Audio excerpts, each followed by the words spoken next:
La 80e Assemblée générale des Nations unies qui s'est tenue en ce mois de septembre 2025 a clairement remis sur la table la question de l'existence d'un État palestinien.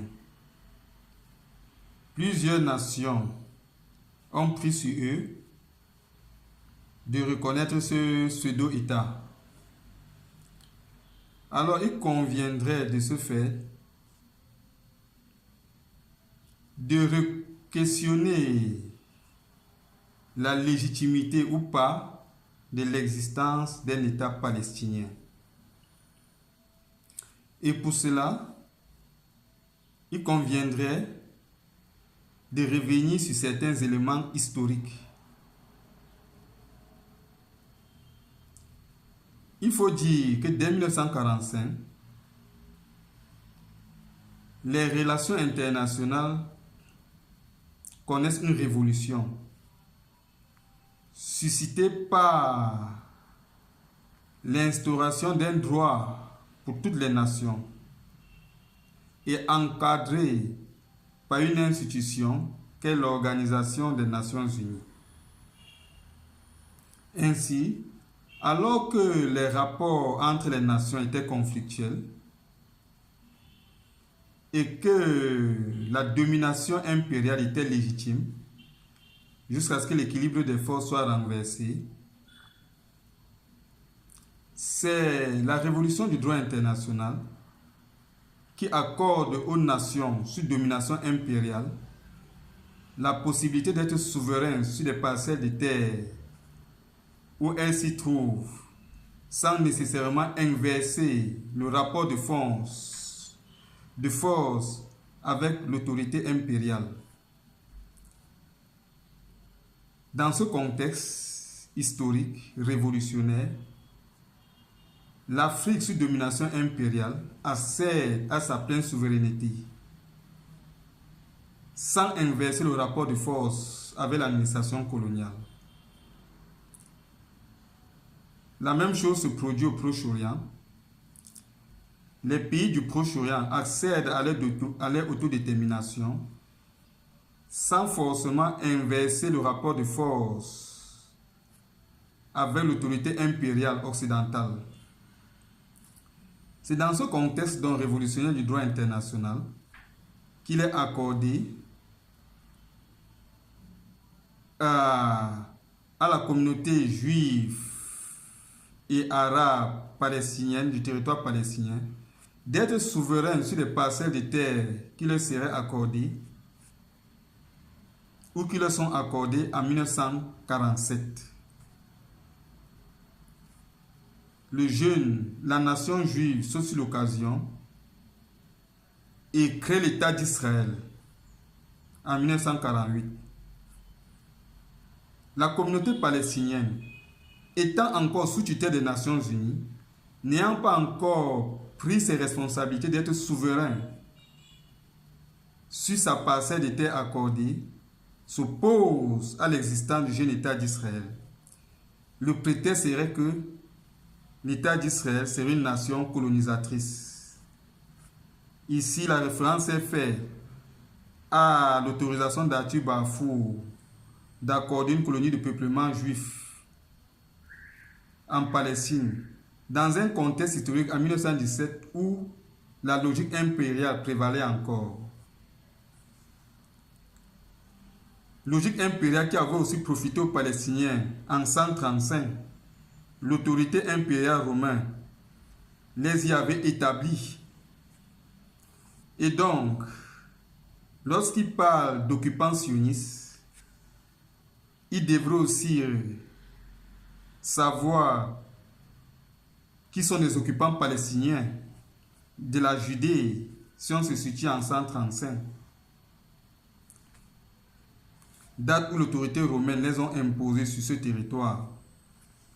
Et donc, sur la base de cet argument injuste, la communauté palestinienne,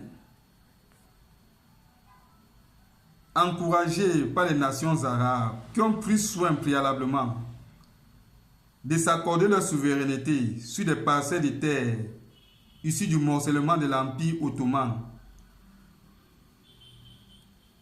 qui leur avait été accordé, s'oppose à la création de l'État d'Israël. Il s'ensuit le premier conflit israélo-arabe. Ce conflit va être soldé par un redessinage des frontières avec la participation de l'instance onusienne, sous laquelle la communauté palestinienne était encore tutelle, était encore dominée, puisque les Nations Unies étaient encore tutrices de la communauté palestinienne. Alors, les Nations Unies redéfinissent de nouveau, de plein droit de ce fait, la nationalité de la communauté dont elle est tutrice jusqu'en 1949, celle-ci n'ayant pas pris soin de s'accorder son autodétermination et sa pleine souveraineté telle qui lui avait été accordée depuis 1947. Ainsi, les Nations Unies acceptent la projection de l'autorité politique et militaire égyptienne sur la bande de Gaza. L'autorité égyptienne, politique égyptienne l'acceptant, de ce fait des Palestiniens de la bande de Gaza des Égyptiens à part entière. Dès 1949, l'Égypte ne pouvait pas accepter son contrôle politique et militaire de la bande de Gaza conformément aux dispositions onusiennes et ne pas intégrer la communauté de la bande de Gaza dans son entité nationale. Si les Égyptiens ne voulaient pas intégrer les Palestiniens de la bande de Gaza dans leur entité nationale, ils n'avaient qu'à accorder à ces Palestiniens leur souveraineté et affranchir cette communauté-là de la domination politique, administrative et militaire égyptienne.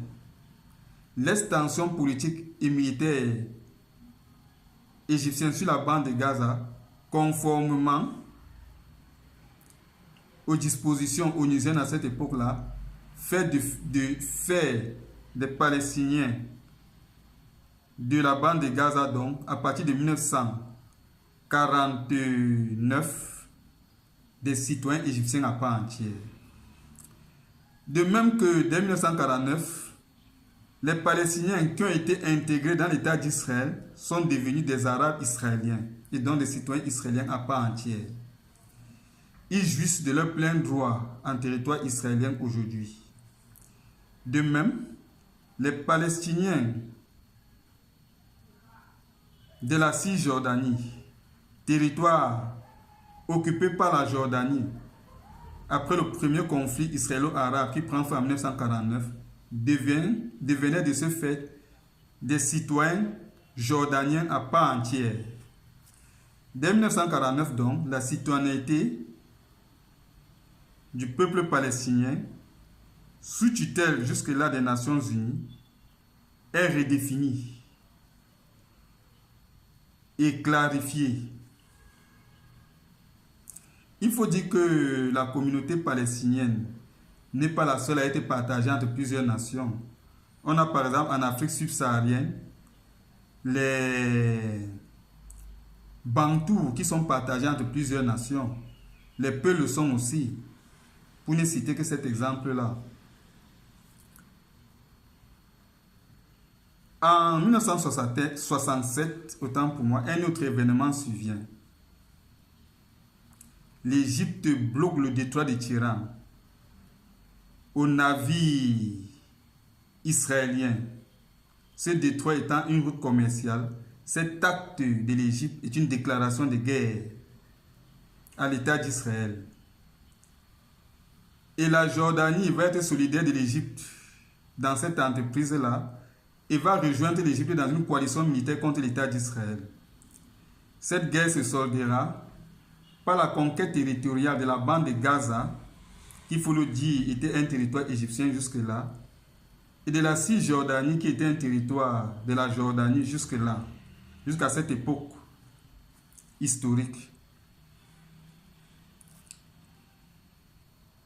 Arrêtons-nous à cette conquête territoriale de la bande de Gaza et de la Cisjordanie en 1967 par l'État d'Israël, qui depuis cette époque fait de ces territoires-là,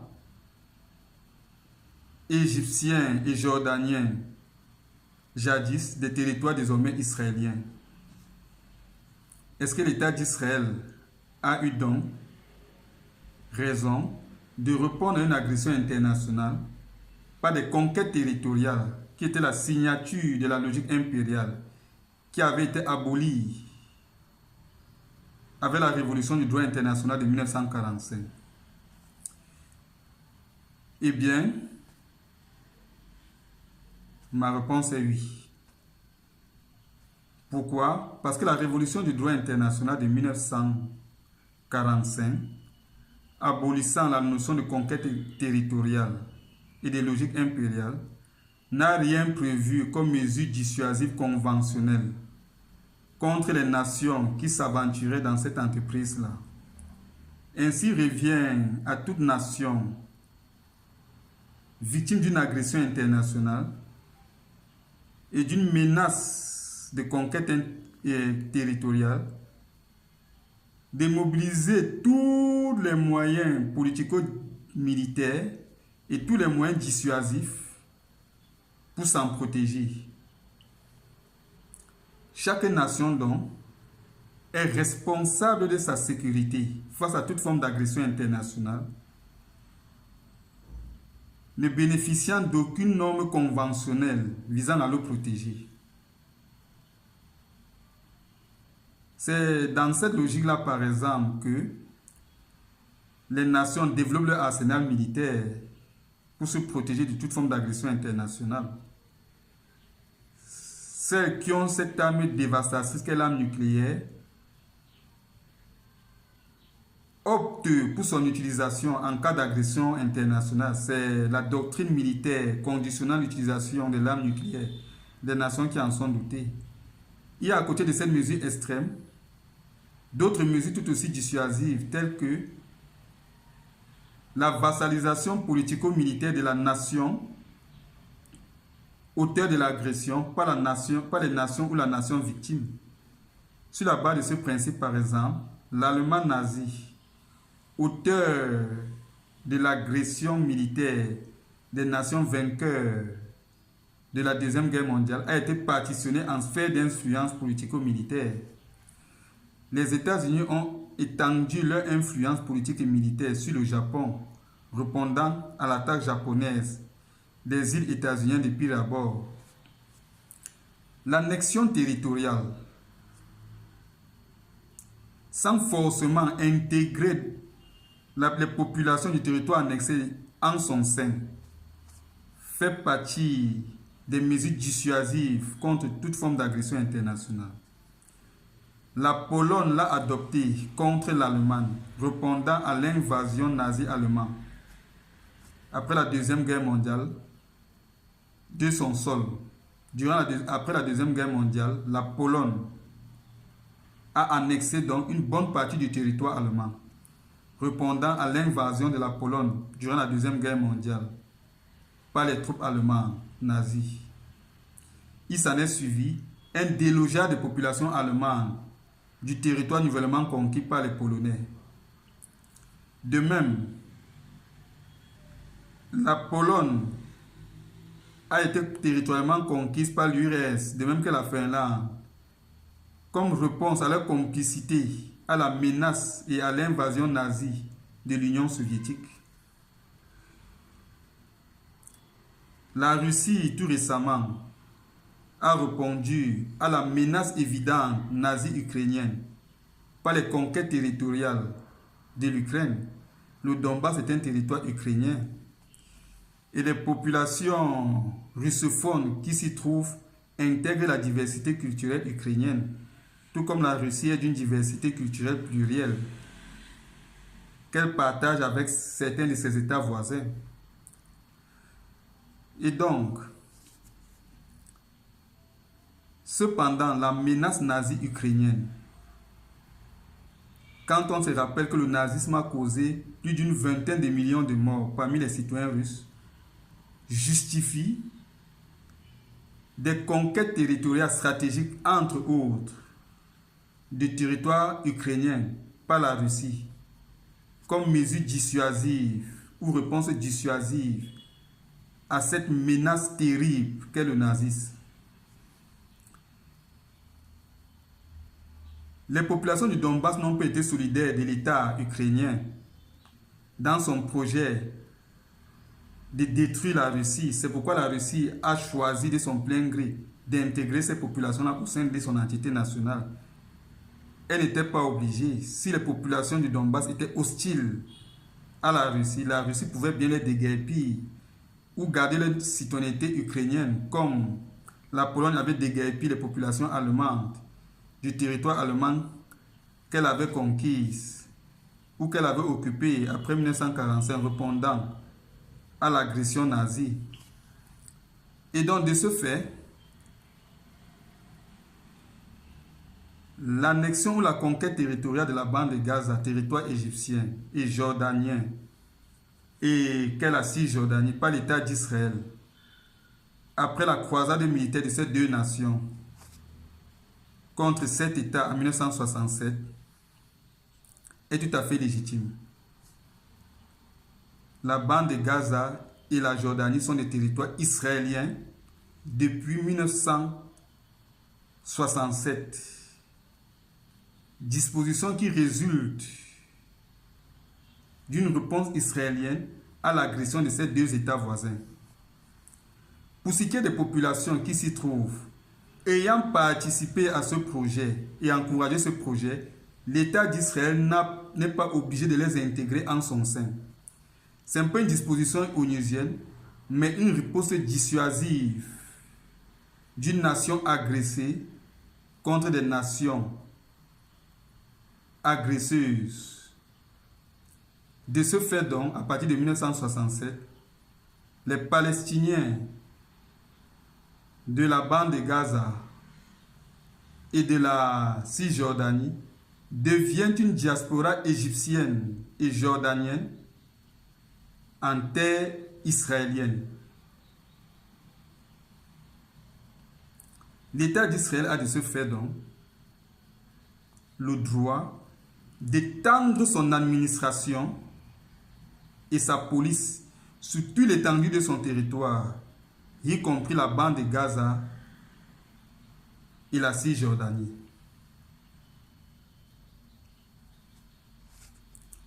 La communauté palestinienne a donc le choix de se soumettre à l'autorité israélienne, qui l'abrite désormais en son sein, ou de revendiquer son droit citoyen aux nations égyptiennes et jordaniennes, puisqu'ils sont de ce fait depuis 1949 des citoyens égyptiens et jordaniens à part entière, désormais constitués en diaspora au sein de l'État d'Israël. Voilà donc, depuis 1949, fixé la nationalité du peuple palestinien, qui depuis 1967 devient une diaspora de leur patrie d'origine de 1949, désormais en terre israélienne. On ne saurait donc poser aujourd'hui la question d'un État palestinien, alors que c'est une question historiquement tranchée. Les Palestiniens sont une diaspora égyptienne pour ceux de la bande de Gaza et jordanienne pour ceux de la Judée-Samarie en terre israélienne. C'est assez clair de mon point de vue et évident.